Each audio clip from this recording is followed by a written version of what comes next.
시작하겠습니다. 마라나타. 다시 듣는 복음 7번째 시간입니다. 지난 시간에는 이제 바벨탑까지 이렇게 창세기 11장까지의 내용을 같이 이렇게 보셨습니다. 오늘은 이제 그 이후의 사건인데요. 제목 한번 읽어보실까요? 노란색 글씨 시작. 어떻게 읽히십니까? 농담으로 들리십니까? 이 말에 대해서 내가 어떻게 반응이 될까요? 정말 진지하게 얘기했는데 듣는 사람이 농담 취급하는 경험을 혹시 해보셨습니까? 또 상대방이 진지하게 얘기했는데 내가 농담처럼 반응했다가 혹시 면박 당해 본 적은 혹시 없으신가요? 사람과 사이에서도 정말 진지하게 얘기했는데 정말 걱정해주면서 얘기했는데 정말 안타까움에 얘기했는데 그걸 농담으로 받아쳤을 때는 서로가 참 불편한 관계로 들어가게 됩니다. 근데 문제는 하나님이 말씀하셨는데 이걸 농담으로 여기면 어찌 될까 하는 것을 오늘 같이 이렇게 생각해 보게 됩니다. 오늘 특별히 이제 소돔과 고모라 중심으로 살펴보는데 성경에서 멸망받은 도시 두 도시가 대표적으로 이렇게 나오죠. 그러면서 난 하나님의 말씀에 대해서 어떤 반응으로 반응할 것인가를 같이 이렇게 생각해 보고자 합니다. 창세기 11장 이후에 하나님께서는 인류를 다 흩어버리셨습니다. 그러나 하나님은 거기에서 또 다른 구원의 계획을 세우시게 되고 그 구원의 계획 가운데 하나님 속에 있었던 한 인물은 바로 아브라함이라는 사람이었습니다. 그런데 그 아브라함이 살던 곳은 우상 숭배의 땅이었습니다. 그의 아버지 나홀이 있었는데요. 그의 아버지가 강 저쪽에 거주하면서 누구를 섬겼다고 나옵니까? 다른 신들을 섬겼다 이렇게 나오고 있습니다. 다른 신을 섬겼다라는 얘기는 무슨 신을 섬겼을까요? 하나님 이외에 다른 많은 신들을 그가 섬겼다라는 겁니다. 여기서 말하고 있는 강 저쪽이라는 것은 여기에 나와 있는 유프라테스 강을 이야기를 하고 있는 거죠. 우상 숭배하던 가족이었습니다. 어쩌면 이들도 심판의 대상이었고요. 그러나 하나님께서는 이 아브라함을 유프라테스 강 건너편 이 우르에 살고 있었는데 여기서 이끌어내어서 가나안으로 오게 하셨습니다. 그리고 그에게 이제 하나님 약속을 주시는데 아브라함은 또 그 아버지 데라를 따라왔기 때문에 한 번에 순종을 하지 않습니다. 창세기 가서 보면 그는 하란에 머물게 되죠. 아버지 데라의 소원이었을지도 모릅니다. 그 먼저 죽었던 아들 이름이 하란이었기 때문에 그때 이제 아브라함은 데라가 죽은 이후에 하나님으로부터 또다시 부르심을 받습니다. 너는 너의 고향과 친척과 아버지의 집을 떠나서 내가 너에게 보여줄 땅으로 가라. 그 땅은 바로 이 가나안 땅이었습니다. 우리가 앞에서 보았던 대로 하나님이 가나안으로 이끌려고 하셨기 때문에 그렇죠. 내가 거기서 너로 큰 민족을 이루고 너에게 복을 주어서 네 이름을 창대하게 하겠다. 너는 복이 될 것이다. 너를 축복하는 자에게 내가 복을 내리고 너를 저주하는 자에게 내가 저주하리니 땅의 모든 족속이 너로 말미암아 복을 얻을 것이다 라고 하면서 하란에 거주하고 있던 아브라함을 이 가나안 땅까지 인도하시게 됩니다. 이 말씀을 듣고 아브라함은 그 행로를 옮기게 됩니다. 그런데 그 아브라함을 따라 나선 한 사람이 있었습니다. 누가 그를 따라 나섰습니까? 롯도 그와 함께 갔다 이렇게 나오고 있습니다. 롯이 아브라함과 동행을 해서 가나안 땅에 도착하게 됩니다. 그래서 그들은 목적지였던 가나안까지 들어가게 되죠. 아브라함의 일행 롯도 양과 소와 장막이 있었다 이렇게 나오고 있는데요. 이 사이에 이제 같은 5절인데 12장 5절과 13장 5절이 좀 차이가 있습니다. 이 사이에 무슨 일이 있었냐면 기근이 임했고 아브라함은 자신의 가솔들을 이끌고 애굽까지 내려갑니다. 그곳에서 자기 아내 사레가 워낙 예뻐서 자기의 목숨이 들어올 것 같으니까 사레를 여동생이라고 속이게 되죠. 그리고 사레는 바로 왕에게로 데려가게 됩니다. 그때 하나님께서 나타나셔서 이 사레가 남편 있는 여자라는 걸 알려주시고 이제 아브라함을 불러서 바로는 네가 어찌 이렇게 했느냐라고 책망을 하게 되죠. 그러면서 이제 이 살해의 부끄러움에 대한 값으로 많은 동물들을 이렇게 주면서 애굽에서 다시 가나안 땅으로 오게 됩니다. 근데 가나안에서 애굽에 들어갔다가 나오면서 더 많은 소와 양과 이런 식솔들을 거느리게 되죠. 다시 그들이 돌아왔는데 6절에 보니까 그 땅이 함께 거할 수 없었다라고 이렇게 이야기를 하고 있습니다. 그것은 그들의 소유가 많아졌다라는 겁니다. 애굽에 갔다가 소유가 더 많아졌기 때문이죠. 그러면서 무슨 일이 벌어지냐면 아브라함과 롯의 가축의 목자들이 서로 다투게 됩니다. 자, 이것을 바라볼 수 없었던 아브라함은 제안을 하죠. 롯에게 이제 우리 떠나자, 헤어지자라고 얘기합니다. 네가 좌하면 나는 우하고 네가 우하면 나는 좌하겠다라고 하면서 아브라함과 롯이 하란에서 같이 출발해서 가나안 땅 애굽까지 같이 갔지만 이제 소유가 많아져서 더 같이 있을 수 없어서 그들은 헤어지게 됩니다. 자, 이때 이제 롯의 선택 그리고 그 롯에 의해서 선택해서 갔던 곳이 이제 오늘 같이 보게 될 소돔과 고모라가 되겠습니다. 14장에 가서 보면 이 롯은 소돔과 고모라를 떠나야 된다라는 경고를 한번 받습니다. 그들로 거역하면서 바빌론 땅에서 이렇게 조공을 바치던 이 나라들이 조공을 바치지 않으면서 반역을 하자 정벌대가 오게 되고 그런 가운데에서 롯은 사로잡혀서 포로로 끌려가는 신세가 되죠. 겨우 아브라함이 길리고 연습한 자 318명하고 이쪽 연합군 데려가서 겨우 목숨을 구해오는데 롯은 소돔과 고모라를 떠나지 않았다라는 겁니다. 그러면서 오늘 등장하게 되는 창세기 19장에 그 일들이 일어나게 된다라는 거죠. 아브라함이 13장 9절에서 네가 좌하면 나는 우하고 네가 우하면 나는 좌하겠다. 그래서 우리 헤어지자 했을 때 롯은 어떠한 선택을 했느냐? 롯이 선택했던 땅이 바로 이 소돔과 고모라 땅이었습니다. 왜 롯이 소돔과 고모라를 택했느냐 하는 거죠. 소돔과 고모라를 택했던 이유를 성경에서는 이렇게 이야기하고 있습니다. 이에 롯이 눈을 들어 요단 지역을 바라봤습니다. 지금 작은 아빠가 선택을 하라는 겁니다. 오른쪽 갈래, 왼쪽 갈래. 네가 오른쪽 가면 내가 왼쪽 가고, 네가 왼쪽 가면 내가 오른쪽 갈게. 롯에게 선택을 줬어요. 그래서 롯이 여기 헤브론에서 쳐다본 겁니다. 지금 여기 이 점이 하나 있는데 여기가 지금 헤브론인데요. 여기에서 지금 쳐다봤는데 어디를 쳐다봤냐면 요단 지역을 봤습니다. 이게 요단강인데 강 지류인데 요단강이 동쪽을 지금 본 거죠. 거기서 봤더니 소알까지 지금 여기가 이제 소알입니다. 여기 소알까지 온 땅에 물이 넉넉해서 뭐 같다고 나옵니까? 여호와의 동산 같다고 나옵니다.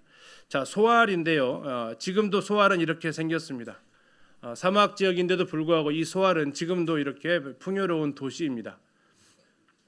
이스라엘 이 정도의 푸른 초장 갖기가 쉽지 않은데 이곳은 지금도 저렇게 푸르른 도시입니다. 2020년도에 가서 찍었던 사진인데요. 지금도 저렇게 사람들이 많이 모여 살고 있었습니다. 자, 소알까지 온 땅에 물이 넉넉했다라고 얘기를 하고 있죠. 소알은 나중에 롯이 도망가서 그 성에서 굴에서 숨었기 때문에 멸망을 피해서 지금도 저렇게 사람이 살고 있는 땅이 되었고요. 여호와의 동산 같았다라고 얘기합니다. 여호와의 동산이면 무슨 동산입니까? 에덴 동산. 어떻게 생겼을까요? 파라다이스라고 그러죠. 지상 낙원, 지상 천국이라고도 합니다. 굉장히 살만했던 곳이다라는 얘기죠. 자, 그런데 이유는 뭐라고 나와 있냐면 멸하시기 전이었기 때문에 그렇다라는 겁니다. 얼마나 살기 좋았을까요? 혹시 이 정도로 살기 좋았을까요? 대한민국의 모습입니다. 여의도와 남산과 제주도와 정읍의 벚꽃 얼마나 아름답습니까? 여호와의 동산 같아 보이시나요? 더 하나 어떻게 곧 망할 도시처럼 보이십니까? 전혀 그런 느낌이 안 들었다라는 겁니다. 소알까지 물이 넉넉했고 소돔과 고모라를 봤을 때 여호와의 동산처럼 여겨졌지 저것이 장차 멸망당할 성처럼 보이지는 않았다라는 거죠. 어떻게 멸망당할 성처럼 보이십니까? 하나님의 심판이 임할 것처럼 저 땅을 보니까 그렇게 보이십니까? 한번 가보고 싶으십니까? 로또 저거 봤으면 저거 선택했을 것 같죠. 우리도 저것을 가보고 싶은 마음처럼. 왜요? 멸망하기 전이었다라는 거죠. 그럼 멸망한 이후에 지금 소돔과 고모라를 제가 2012년도에 가고 2020년도 두 번을 가서 멸망했던 그 지역을 이렇게 살펴보았습니다. 앞에서 봤던 대로 그 지역이 이렇게 지도가 이렇게 되어져 있어요. 이게 지금 사해바다이고요. 사해바다 옆에 소돔으로 알려진 바베드라가 있고 고모라로 알려진 누메이라 지역이 이렇게 있는데 여기를 가서 봐왔습니다. 뭐가 있습니까? 심판의 흔적만 남아 있습니다. 이게 몇 년 지났을까요? 근 4,000년까지 지났습니다. 그런데도 여전히 사람이 살고 있지 않습니다. 그러나 저 소알 땅은 근 4,000년 지나도 아까 보셨던 대로 사람이 여전히 살고 있어요. 더 나아가서 유적만 이렇게 흔적만 사람이 살았던 흔적만 남아 있습니다. 아무도 이 뒤에 여기에 집을 지으려고 하지 않았고요. 더 나아가서 여기서 희한한 돌을 발견하게 되는데 여기에서 이런 돌이 있을 이유가 없는 돌들이 나오게 됩니다. 무슨 돌 같습니까? 화산 지진 폭발하면서 밑에서 이렇게 터져 나온 돌로 보입니다. 돌이 탄 돌이 있습니다. 탔어요. 아주 새카맣게. 이게 4,000년 지났는데 곳곳에 이런 돌들이 아주 이렇게 흩어져서 널려 있었다라는 겁니다. 왜요? 여기가 방금 보셨던 대로 멸망했던 도시였기 때문이다라는 겁니다. 멸망하기 전에는 저렇게 아름다워 보였지만 멸망한 뒤로는 이렇게 아무 흔적 없는 심판의 흔적만이 남아 있었습니다. 그렇다면 왜 이곳은 하나님의 심판을 받았는가 하는 것입니다. 성경에 나와 있는 그 이유를 몇 가지 좀 살펴보겠습니다. 첫 번째는 그곳은 여호와 앞에 악하며 큰 죄인이었다라고 이야기하고 있습니다. 소돔 사람은 여호와 앞에 악하며 큰 죄인이었다. 도대체 무슨 짓을 했기에 큰 죄인일까요? 특히 하나님 앞에서 악을 했다라는 것 중에 하나는 하나님이 정말 참아보지 못하는 악 중에 하나가 사람에게 악을 행하는 것, 또 우상 숭배하는 것, 이런 것들이 해당이 되는데 여기서 말하고 있는 큰 죄악의 모습들은 아마 서로 폭행하고 피해주고 그 뒤에 이렇게 나오고 있습니다. 자, 그러면 한번 생각해 보십시오. 아까 그렇게 우리나라의 아름다운 모습이 있는데 우리나라는 하나님 앞에서 어떠한 모습인가, 죄인인가 아닌가 하는 거죠. 뉴스만 봐도 어떤 뉴스들이 막 몰려 나옵니까? 제발 뉴스가 좀 행복한 뉴스만 좀 나왔으면 좋겠다는 생각 안 해보십니까? 뉴스 화면들 캡처한 겁니다. 정명석 씨, 또 이만희 교주, 조두순, 또 요즘 흔히 나오는 묻지마 범죄, 뭐 갑자기 지나가는 여자 막 돌려차기 해가지고 쓰러지게 만들고 폭행하고 이러한 일들이 하나님 앞에서 오늘날 대한민국이 하고 있는, 아니 대한민국뿐만 아니라 전 세계적으로 이 범죄에 정말 몸살을 앓고 있는 것이 모습 아닙니까? 소돔 사람들이 여호와 앞에 악하고 큰 죄인이었다면 과연 오늘날 이 지구에 사는 사람들, 특히 또한 우리 대한민국에 사는 사람들의 현실은 어떤가 하는 거죠. 두 번째는 그들에 대해서 이야기하기를 하나님께 들렸던 것입니다. 죄악이 심히 무겁고 약한 자들이 부르짖고 있다 하는 것이었습니다. 약한 자들이 부르짖는 곳, 이곳이 바로 소돔과 고모라였습니다. 왜 그러냐면 그들의 죄악이 심히 무거워서 약육 강식, 그래서 힘 있는 자들이 힘없는 자들을 괴롭히고 폭행하는 이런 일들이 벌어지고 있는 거죠. 심지어 이것이 오늘날 어른들 세계뿐만 아니라 대한민국에서는 학생들 사이에서까지 일어나고 있다라는 거죠. 학교 폭력이 벌써부터 3월 개강한 지 얼마 안 됐잖아요. 2주밖에 안 됐어요. 학교 폭력이 일어났을까요? 안 일어났을까요? 2주 됐는데 어느 학교 들어봤더니 벌써 5건 일어났대요. 왜 이런 일들이 계속해서 일어나고 있습니까? 왜 가해자보다 피해자들이 더 힘든 세상이 되어져서 보호받지 못하고 있습니까? 돌려차기 당했던 이 여인은 그 남자가 나가기만 하면 너 다시 더 심하게 해코지 하겠다고 하면서 두려움에 떨어야만 하는 이 세상. 방금 보셨던 대로 약한 자들의 부르짖음이 가득한 세상이 소돔과 고모라였다면 우리가 살아가는 이 땅도 약한 자들의 부르짖음이 얼마나 애처롭게 들리고 있습니까? 왜 범죄 피해자가 울어야 하는 세상이 되어 버렸습니까? 학교에서는 학교 폭력 했으면 졸업 전에 그거 지워주려고 무단히 애를 씁니다. 학교 폭력이 학생 기록부에 남아 있으면 그 아이의 진로에 어려움이 된다고 어떻게든지 그거 지워주려고 애를 써요. 근데 피해를 본 아이의 그 마음에 대한 것들은 느끼기에 전혀 자신들이 더 가해자처럼 왜 나에게는 아무런 대책을 세워주지 않고 치료비 조금 주고 하면서 이런 호소를 하는 거죠. 네 번째, 창세기 19장 4절과 5절에 봤더니 여기는 동성애가 창궐했던 지역으로 이렇게 등장하고 있습니다. 지금 이 소돔과 고모라 사람들이 지금 롯의 집 앞에 와서 두 남자 천사였는데 사람 모습으로 나타난 두 남자를 끌어내라고 하는 장면입니다. 그들이 눕기 전에 롯과 그 두 천사가 눕기 전에 그 성 사람 곧 소돔 백성들이 노소를 막론하고 뭐라고요? 노소를 막론하고 어린이나 어른이나 할 것 없이 원근에서 가깝고 멀고 관계없이 다 모여서 집을 에워쌉니다. 뭐 하려고 왔을까요? 롯을 부르고 그에게 말합니다. 오늘 밤에 너에게 온 사람들이 어디 있느냐? 이끌어내라. 우리가 뭐 하겠다고요? 그들을 상관하겠다.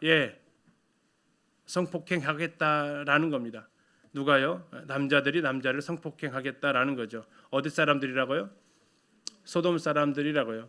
이 소돔 사람들이 이와 같이 동성애를 했기 때문에 이 영어 단어가 이런 단어가 나왔습니다. 소돔이라는 거예요.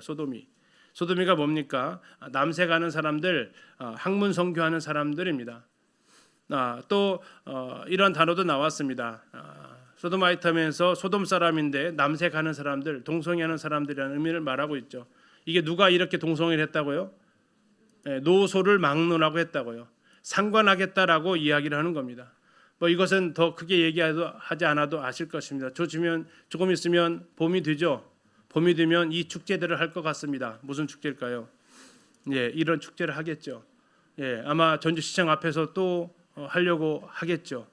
끊임없이 하려고 하겠죠. 그리고 계속해서 이 법을 제정하라고 하겠죠. 차별금지법 제정하라고 포괄적 평등법이라 이름을 바꿔버렸어요. 또 이제 계속해서 누가 한다고요? 남녀 노소 가릴 것 없이 대한민국의 현실이라는 겁니다. 소돔과 과연 무엇이 다를까 한번 생각해 보시죠.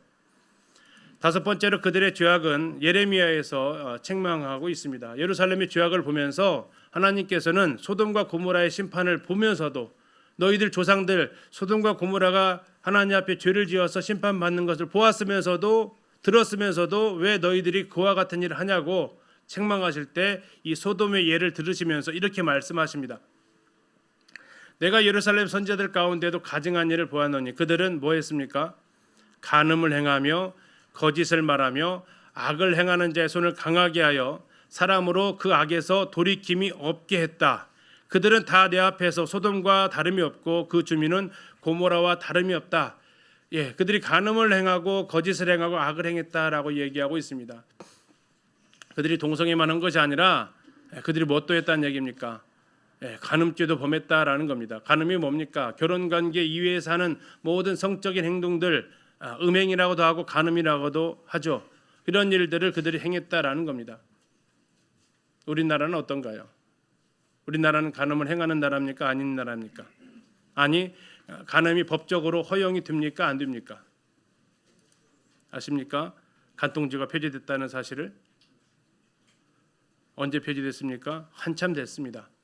왜 폐지됐습니까? 성적으로 자기 결정권을 존중한다라는 의미를 가지고 9명의 헌법재판소 재판관 중에서 2명만 간통죄 있어야 된다라고 얘기하고 나머지 7명은 이것은 개인의 결정권이다 라고 하면서 폐지에 찬성을 했습니다. 성적 자기 결정권이 무엇입니까? 내가 물론 좋은 의미로서는 내가 원하지 않을 때 성적인 관계를 맺지 않아도 된다라는 것은 괜찮죠. 원하지 않는데 강제로 해서는 안 되잖아요. 근데 문제는 뭡니까? 내가 원하면 누구랑 해도 관계 없다라는 거예요. 혹시 우리나라의 법에 성적 자기결정권이 몇 살부터 주어지는지 아십니까? 몇 살부터 성적 자기결정권이 주어질까요? 쉽게 얘기하면 동의를 했을 때 성범죄로 처벌받지 않는 나이가 몇 살일까요? 20살이요? 제발 좀 그렇게 됐으면 좋겠어요. 13살입니다. 13살 밑에는 동의를 했다 해도 그 사람이 성관계를 가지면 성폭력으로 신고를 듭니다. 근데 만 13살 넘으면 우리 합의했다 그러면 폭력을 처벌을 받지 않아요. 왜요? 성적 자기결정권을 존중하기 때문에. 이 나이는 다른 나라보다 아주 낮은 나이입니다. 미국도 16살인가 되는데 우리나라 13살이에요. 더 큰 것은 무엇인지 아십니까? 이 성적 자기결정권으로 학교 조례 중에 뭐가 등장한지 아십니까? 고등학생들이 임신해도 거기에 대해서 전혀 터치하지 못하게 학생 조례가 만들어졌습니다. 왜요? 자기 결정권에 의해서 임신한 건데 왜 거기에 대해서 학교가 갖다부터 말하냐라고. 그래서 임신하고 고등학교 등교해도 전혀 어려움이 없게 조례가 형성이 됐어요. 오히려 그것을 나무라면 걸리는 나라가 되어버렸습니다. 왜요? 이 성적 자기 결정권 때문에 그렇습니다. 이것이 강간하고 이런 것들을 막기 위한 법령으로는 좋은 법일지 모르겠지만 자기 몸이니까 자기 마음대로 해도 된다라는 이런 것들을 심어주면서 이게 되어버렸다고요. 이것만 폐지됐습니까? 이걸 생기면서 성적 자기결정권 생기면서 뭐가 일어나겠습니까? 성적 자기결정권이 늘어나면 뭐가 일어나요? 임신이 늘어납니다. 그러나 원하지 않는 나이에 임신하게 되면 뭐 하게 됩니까? 낙태입니다. 그러면서 무엇도 폐지가 되었습니까? 낙태도 폐지가 되었습니다. 2명만 있어야 된다 하고 나머지 7명은 역시 위헌이다 하면서 낙태죄도 폐지가 되었습니다. 그래서 낙태가 불법이 아닌 나라가 바로 대한민국입니다. 물론 성폭력에 의해서 되어진 것들은 예전에도 낙태가 허용이 되었습니다. 원하지 않는 것이었기 때문에. 그러나 자기가 자의로 성적 결정권으로 해서 임신했지만 내 인생에 있어서 이 아이는 방해가 됩니다 해서 지우고 싶으면 지워도 되는 거죠. 뱃속에 있는 아이의 인권은 아랑곳하지 않는 세상이 바로 대한민국의 현실입니다. 이게 소돔과 고모라의 모습이었고요. 6번째, 에스겔서에서도 또 꾸짖습니다. 소돔과 고모라가 왜 망했느냐 했을 때 이렇게 얘기합니다. 네 아우 소돔의 죄악은 이러하니 그와 그의 딸들에게 뭐가 있었습니까? 교만이 있었답니다. 또 뭐가 있었습니까? 음식물의 풍족함과 태평함이 있었다라는 겁니다. 그런데 뭐는 하지 않았다고요? 가난하고 궁핍한 자는 도와주지 않았다라는 거죠. 이게 뭡니까? 빈부격차 또는 부의 편중. 대한민국 상위 10%가 대한민국 재산의 절반을 가지고 있는 나라 대한민국이죠. 우리나라보다 더 심각한 나라도 있기는 하더라고요. 이 나라입니다. 보이십니까? 여기는 전부 다 개인 주택들이고 바로 길 하나 넘어가면 아파트촌입니다. 이 나라 또 이런 모습도 있습니다. 이게 집 한 채고요. 이 같은 크기의 집이 몇 채가 있는지를 모르겠죠. 인도입니다. 빈부격차가 이렇게 큰 나라가 되어버렸습니다. 우리나라는 그럼 괜찮은가요? 우리나라도 그렇지 않죠. 있으면 나눠주라고 주님이 말씀하셨는데 있으면 즐기고 있고 없는 사람 무시하는 용도로 사용되어지고 있는 모습들입니다. 에스겔 16장 50절에서는 또 이렇게 이야기를 합니다. 그 49절 이어서 이렇게 얘기하는데요. 거만하여 가증한 일을 내 앞에서 행했다라고 나옵니다. 가증한 일을 내 앞에서 행했다. 가증한 일이 뭐냐? 우상 숭배입니다. 우상 숭배하면서 자식들을 제물로 바치는 일들입니다. 더 나아가서 가증한 일은 음란한 죄악들을 이야기하고 있습니다. 그런데 앞에서 했던 간음과 좀 뭐가 다르냐면 아까 그런 것들은 악하다고 할 수 있지만 이것은 가증하다. 도저히 눈뜨고 못 볼 범죄다라는 겁니다. 과연 성적인 범죄에서 정말 눈뜨고 못 볼 정말 어떻게 인간의 사람의 얼굴로 저런 행동을 하냐 하는 모습이 뭐가 있을까요? 바로 가족 간의 성폭력입니다. 성폭행범 그의 이름은 가족. 피해자와 범죄자의 관계 누가 가장 많이 성폭력을 행했습니까? 의붓아버지도 아닌 친아버지가 성폭력범의 35%를 차지하고 있는 나라입니다. 친족에 의한 성폭행 10년간 3배가 증가한 것이 대한민국의 또한 현실입니다. 대한민국을 폄훼하고자 하는 것이 아닙니다. 하나님의 심판의 대상이 되어지는 일들을 계속해서 범하고 있는 가운데 있다라는 거죠. 베드로서에서는 이렇게 얘기합니다. 그들은 불법한 행실을 계속해서 하고 있었다라는 거죠. 하기 전에 여기서 하나 더 짚고 넘어갈 것이 뭐냐면 소돔과 고모라 창세기 19장에 보면 롯이 참 이상한 행동을 합니다. 사람들이 이렇게 와가지고 그 새로 들어온 남자 둘을 꺼내려고 하니까 거기에 대한 해결책으로 그가 제시한 것이 뭡니까? 자기 딸 둘을 내놓겠다라는 겁니다. 이게 아빠가 할 일입니까? 롯은 왜 그렇게 했을까요? 다음에 소알성이라는 곳에 겨우 피신합니다. 그랬더니 이 두 딸이 멸망받고 있는 소돔과 고모라를 바라보죠. 야, 이제 우리가 결혼할 사람은 없고 우리의 믿음의 후손을 남길 사람이 없다. 우리가 어떻게 하자? 아버지에게 술을 먹이고 아버지와 잠자리를 같이 하자. 그래서 자손을 이어가자라고 했던 것이 롯의 두 딸. 그래서 모압과 암몬이라는 민족이 나라가 태어나는 그 결과를 가져오게 되죠. 지금의 요르단 땅이 바로 그 후손들이 살고 있는 땅이 되었고요. 왜 그들이 그러한 선택을 했을까요? 아버지는 왜 두 딸을 내어놓으려고 하고 왜 두 딸은 아버지와 잠자리를 하는 것에 대해서 전혀 거리낌이 없었을까요? 왜 그랬을까요? 그건 그때 당시에 소돔과 고모라가 그런 것들에 대해서 죄악시하지 않았다라는 겁니다. 그것은 다 의례 있는 거다라는 거죠. 오늘날 한번 대학가 가서 얘기해 보세요. 결혼 전에 동거하는 것에 대해서 이건 죄악입니다라고 하면 소리쳐 보세요. 어떤 반응이 나올지. 별난 사람 다 왔네 이렇게 얘기할 겁니다. 자기들이 원하면 할 수 있는 거지 왜 네가 그걸 상관해? 라는 이런 반응을 바로 보이게 될 겁니다. 그 사이에서는 자연스러운 거죠. 친구들 사이에서 동거하는 아이 있을 때 그 책망 한번 해보십시오. 아마도 왕따가 바로 될 겁니다. 그들의 문화에서는 다 허용되어지는 범위였다라는 겁니다. 우리도 그런 것들에 대해서 분노를 느낍니까? 요즘 다 그렇지 이렇게 느끼시냐 하는 거죠.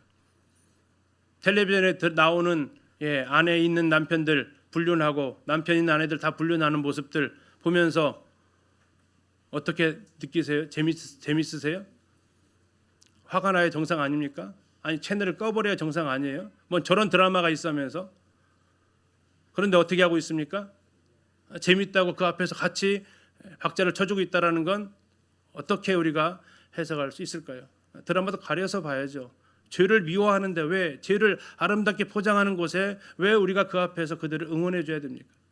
그런데 그렇게 하고 있었다라는 거고 그런 모습 속에서 그들은 전혀 자식 딸을 성폭행으로 내어주는 것도 주저하지 않았고 아버지와 잠자라는 것도 주저하지 않았습니다. 그것을 가리켜서 가증한 일이다라고 지금 하나님은 말씀하고 있는 거죠. 자, 이런 모든 것들을 가리켜서 베드로서 2장 6절에서 8절까지는 불법한 행실이다, 음란한 행실이다 이렇게 말하고 있습니다. 소돔과 고모라 성을 멸망하기로 정하여 제가 되게 하사 후세에 경건하지 아니할 자들에게 본을 삼으셨으며 무법한 자들의 음란한 행실로 말미암아 고통당하는 의로운 롯을 건지셨으니 이는 이 의인이 롯이 그들 중에 거하여 날마다 매일같이 뭐하고 있었습니까? 불법한 행실을 보고 들었다라는 겁니다. 매일같이 뉴스에 쏟아져 나오는 소식이 무슨 소식입니까? 불법의 소식들입니다. 요즘 국회의원 선거철 되니까 무슨 말들이 계속해서 쏟아져 나옵니까? 막말들이죠. 어디 편하게 뉴스 보실 수 있습니까? 날마다 듣고 있잖아요. 날마다 싸우고 다투고 사기치고 우리들의 뉴스를 보면서 심령이 상하죠. 왜요? 그런 것들을 정당화하고 이런 것들이 아주 나라 전반에 펼쳐져 있는 모습이 소돔과 뭐가 다른가 하는 거죠. 그 다음에 더 안타까운 것은 뭡니까? 그걸 보고 살면서도 이 광경, 무법한 자들의 음란한 행실 그걸 보고 들으면서 사람들은 과연 어떻게 살았을까요? 예수님께서 그것을 책망하시는데요. 누가복음 17장 28절에서 30절 말씀입니다. 또 롯의 때와 같으리니 사람들이 먹고 마시고 사고 팔고 심고 집을 지었습니다. 뭐 했다고요? 먹고 마시고 사고 팔고 심고 집을 지었습니다. 뭐 하고 있었습니까? 일상생활을 하고 있었다라는 거죠. 근데 문제는 뭡니까? 그들이 무슨 일을 당했습니까? 하늘로부터 불과 유황이 비오듯 하여 멸망을 당했다라는 겁니다. 먹고 마시고 사고 팔고 심고 집 짓는 게 멸망받을 일일까요? 그러면 우리의 일상이 다 멸망받을 일이잖아요. 죄악이 이렇게 관영함에도 관계없이 우리는 우리의 삶을 살아갑니다. 하나님 앞에 죄악을 이렇게 일삼아도 우리는 관계없이 살아갑니다. 마치 목적을 잃어버린 고장나버린 시계처럼. 하나님은 거기에 대해서 그들이 곧 멸망할 것인데도 불구하고 전혀 인식하지 못하고 살아가고 있었다라고 이야기합니다. 심판을 그들이 이런 죄악 가운데서 심판이 임할 것을 그들이 정말 몰랐을까? 노아 홍수의 심판이 예가 있었고 바벨론 심판에 예가 있었고 이게 처음이 아니잖아요. 그러면서 그들은 여전히 심판 날이 임함에도 불구하고 심판이 오지 않을 것처럼 살고 있었다라는 겁니다. 심판은 우리와 거리가 멀다라고. 왜? 얼마나 살기 편하고 얼마나 넉넉하고 풍요로운가 하는 거죠. 이것이 그들이 하나님 앞에 멸망받았던 일이라고 말하고 있다라는 거죠. 문제는 30절에 예수님께서 다시 오시는 날에도 사람들은 뭐 할 것이다? 그렇게 살고 있을 것이다. 어떻게 해요? 먹고 마시고 사고 팔고 심고 집 짓고. 이것은 심판받을 사람들이 하는 일들이 아니죠. 일상생활이죠. 그냥 주님 오심이 가까운 데에서 생각하지 않고 멸망받을 이 세상에 계속해서 투자하면서 살아가는 모습들이고 결국 그들은 멸망을 당하게 됩니다. 어떻게 멸망당했을까요? 창세기 19장에서 그들은 이렇게 멸망당했다라고 이야기하는데 여호와께서 하늘에서 뭐가 왔습니까? 유황과 불이 왔다라고 나옵니다. 유황과 불. 소돔과 고모라에 비같이 내렸으면 밑에서 올라온 겁니까? 위에서 내린 겁니까? 위에서 내려왔다라고 합니다. 그래서 소돔과 고모라의 멸망의 하나의 근거로 지구 밖에 있었던 운석 같은 것들이 지구 대기권을 통과하면서 그것이 부서지면서 이게 불붙어서 떨어졌다라고 이야기하는 설도 있고요. 왜? 유황과 불이 내렸으니까. 그 다음에 25절을 보면 뭐라고 말씀하시냐면 그 성들과 온 들과 성에 거주하는 모든 백성과 땅이 난 것을 어떻게 멸하셨어요? 엎어 멸했습니다. 엎어서 멸했다는 게 뭡니까? 어떨 때 엎어버려요? 상 엎어버린 적 없으시죠? 뒤집어 엎어버리는 거죠. 완전히 이 지표면을 갖다가 뒤집어 엎어버리는 것이 엎었다라는 표현이잖아요. 그럼 뭐가 일어난 겁니까? 지진이 일어난 거죠. 지구 안에 있는 내부 물질이 밖으로 표출되었다라는 겁니다. 그렇다면 저 흔적은 있어야겠죠. 더 나아가서 베드로서 2장 6절은 뭐라고 말씀하고 있냐면 소돔과 고모라 성을 멸망하기로 정해서 뭐가 됐다고 얘기합니까? 죄가 되었다라고 이야기합니다. 죄가 됐다라는 얘기. 죄. 그러면 저것도 뭐 잠깐 탄 죄가 아니고 한 도시가 탔기 때문에 그 죄도 흔적이 있어야겠죠. 그래서 성경에 대해서 이런 지역들을 탐사하는 분들이 이런 것들을 조사를 했던 영상을 잠시 한번 보겠습니다. 혹시 지옥이 어떤 곳이라고 혹시 들어본 적 있으세요? 불과 유황이 타는 곳. 혹시 유황 타는 거 보신 적 있으세요? 직접 보셨나요? 영상 보셨나요?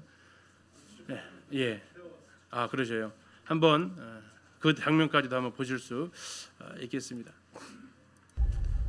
I'm trying to find anything that might relate to the story of Sodom and Gomorrah. We actually also find here sulfur. Have you heard of sulfur? Yeah, of course, the smelly stuff. Have you heard of brimstone? The fire, brimstone, destruction, that thing. Exactly. So brimstone is actually sulfur. And one of the few places we find brimstone sulfur is actually here. Want to see something cool? Yeah. I'll show you. Come. What we're looking for is all around us on these cliffs. What does it look like? Small, round, yellow nodules. 작고 노란색 돌 모양으로 Here, I can see. 생겼다는 Grab that. Ah, smells like a stink bomb. This is brimstone, huh? Found all around us here. 널려 So let's 있다고 그러죠. collect more of these, and I'll show you something cool. Okay. 유황을 태우고 See 있는 this sulfur we collected, this brimstone, you can actually light it up and burn it. Okay? You can burn a rock. You can see What? Look at that. Blue and purple is bubbling, and the rock is literally melting away. That is unreal. You can imagine that if you saw this happening, you would think it was something supernatural. and actually quite nasty if we breathe too much of it. Let's get out. Oh, gross. Everything that's mentioned in the Bible and the story of Sodom and Gomorrah, in terms of natural resources and geology and terrain, is still here. Hasn't changed very much. Critical element. 그는 성경 속의 초자연적 자원 중 하나로 등장하는 유황은 지금도 이곳의 천연 자원이라고 설명합니다. What do you think that is? I don't know, some sort of chalk? That's almost pure sulfur. Sulfur. Pure 이 sulfur. 유황입니다. Very high quality. 98% It's 유황. around the walls here. It's throughout, not just throughout the walls, it's throughout this whole area. The whole area is full of this stuff. Hey, and let's get a couple more of these babies, Okay. and I'll show you what happens to it.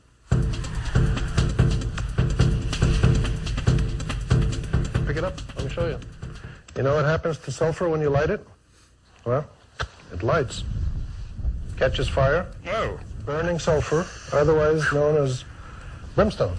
In my whole life, I didn't know what brimstone was. Well, brimstone just means burning stone in sort of medieval English. 또한 유황을 연료로 썼다고 합니다. So it's another part of the Bible which 이게 지금 불과 유황이 떨어졌다라는 저런 이제 불붙은 유황이 아마 Based on 떨어졌을 human 것으로 보이는 reality. 거죠. they talk about fire and brimstone. This is what they're talking about. How'd you like that coming down on you? 고식물학자 데이빗 맥크리리가 큰 구덩이 옆에서 기다리고 있었습니다. 그는 누메라의 최후의 순간을 볼 수 있는 여러 층으로 된 흙을 보여주었죠. So it's hard to 누메라는 know 고모라 exactly what's 지역입니다. going on. What's very clear is that we've got two burn layers. A burn layer up here, you can see chunks of charcoal. Yeah. Those are probably from the wooden beams that would have supported the roofs. This layer is between 20 and 30 centimeters thick. Okay. And then below that you have a much hotter, or what I'm interpreting is a hotter burn layer. Whiter is hotter. Whiter is hotter, yeah, that's this ash. 제라고 So this 얘기하고 is not a small fire that got out of control. This is a huge fire that burned everything.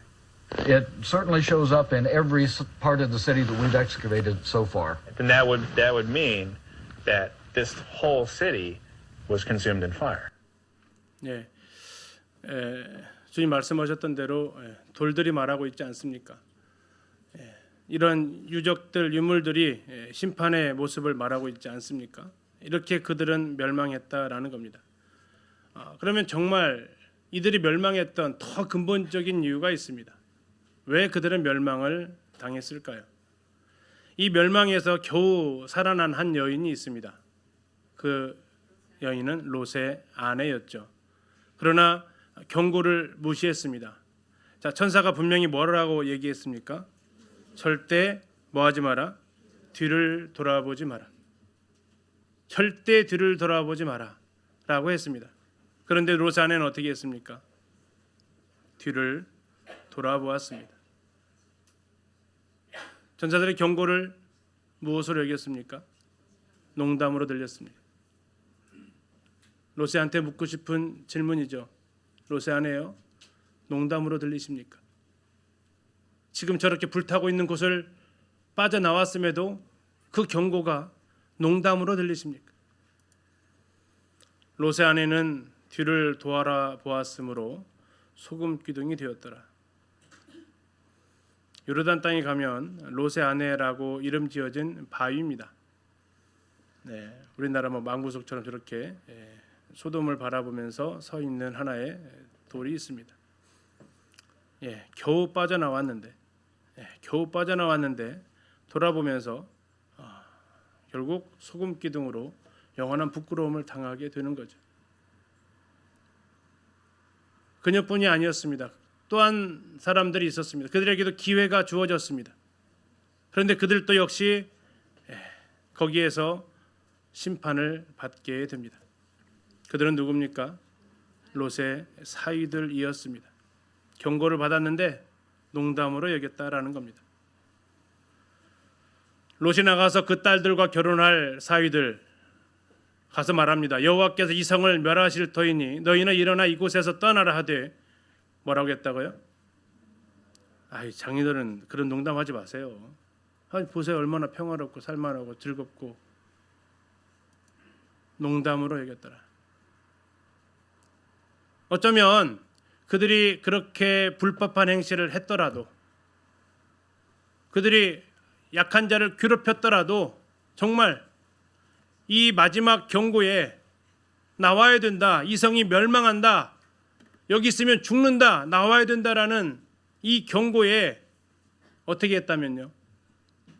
반응했다면, 아, 이게 나에게 처해질 운명이구나 하면서 그 자리에서 일어나서 롯을 따라 나왔다면 두 사위는 멸망하지 않았을 겁니다. 어쩌면 저들이 정말 멸망한 이유가 그들의 죄악 때문이기도 하지만 더 마지막 기회, 이 성을 멸망할 것이다 하나님께서 그 멸망의 소리를 듣고 뭐 했다고요? 농담으로 여겼기 때문에 그들이 멸망했다라는 겁니다. 어쩌면 우리가 지옥 가는 이유가 뭘까요? 사람들이 지옥에 가는 이유가 뭘까요? 죄를 지어서요? 그 죄는 예수님께서 이미 다 해결하지 않으셨습니까? 그 예수님의 외치는 음성이 있죠. 회개하라고, 그리고 나를 믿으라고. 농담으로 들리십니까? 그러면 저 사위들과 같은 운명에 처해질 것입니다.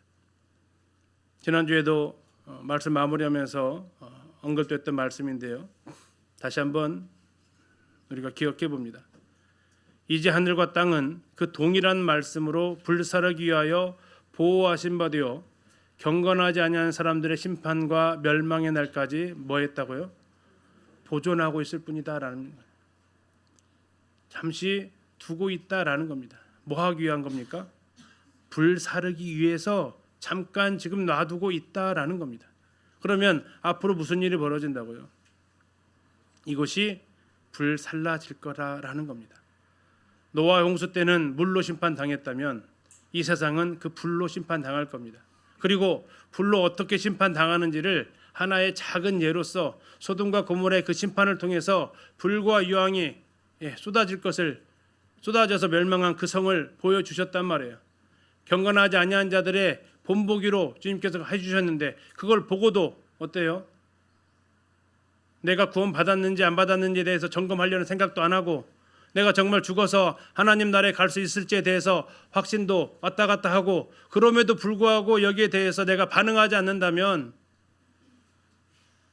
그걸 하나님의 경고를 농담으로 여긴다면, 어쩌면 우리의 잘못이 하나님 앞에 범한 죄악보다 하나님의 마지막 이 경고를 농담으로 여겼던 그것이 앞으로 이 세상이 불살라질 것이다라고 했던 그 경고를 무시했던 것이 더 큰 화를 불러오게 될 것입니다.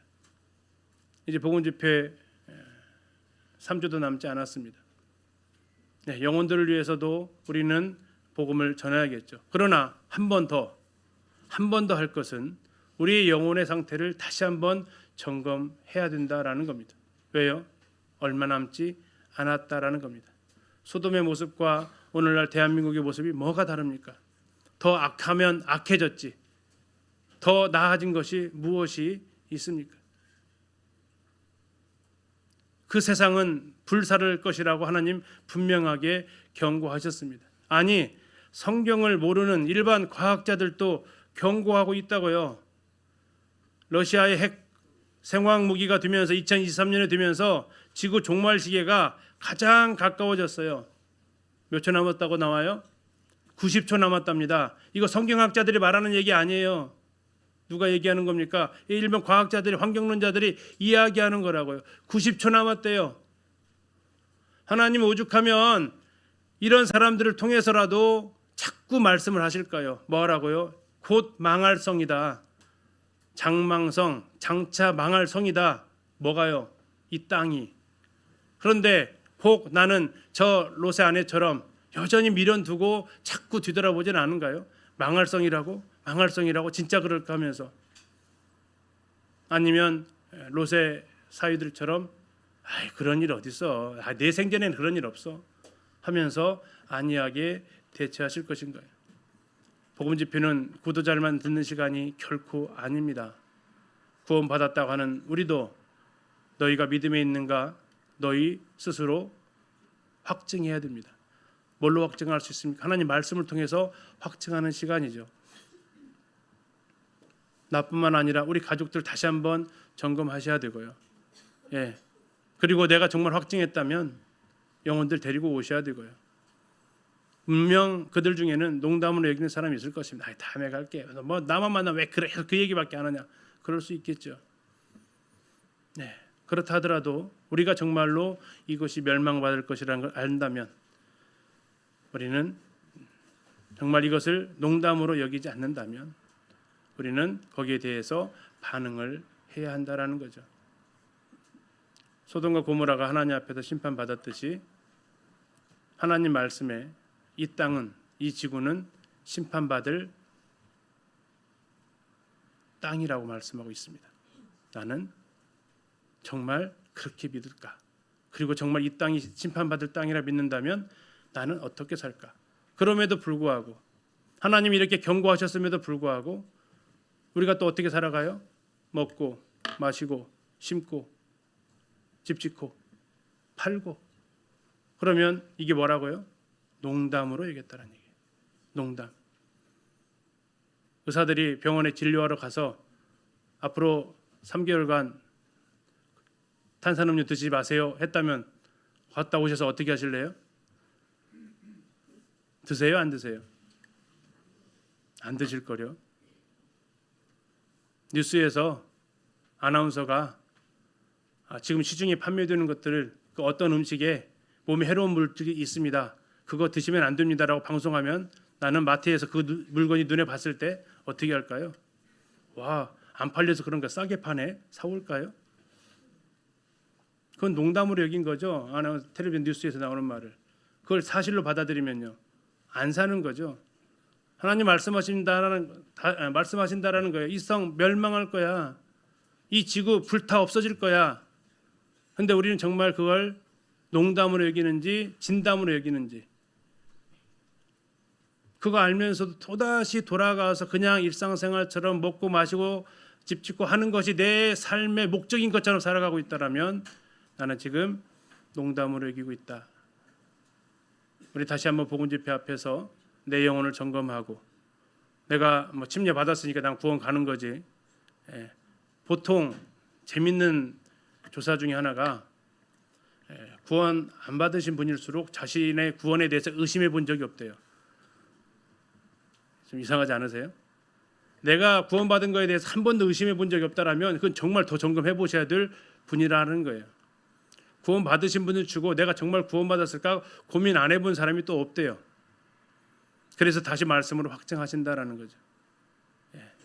다시 복음 앞에 나오시고 구도자들 듣는 시간 아니라 내가 다시 확증하는 시간이고 내가 주님 오심이 얼마 남지 않은 이때에 나는 과연 어디에서 영혼을 보낼 것인가를 다시 한번 생각하는 시간이 되셔서 이번 복음 집회를 통해서 다시 한번 여기 나와 있는 대로 본분을 다하는 인생이 창조된 그 목적대로 살아가는 우리가 되었으면 좋겠습니다. 감사합니다.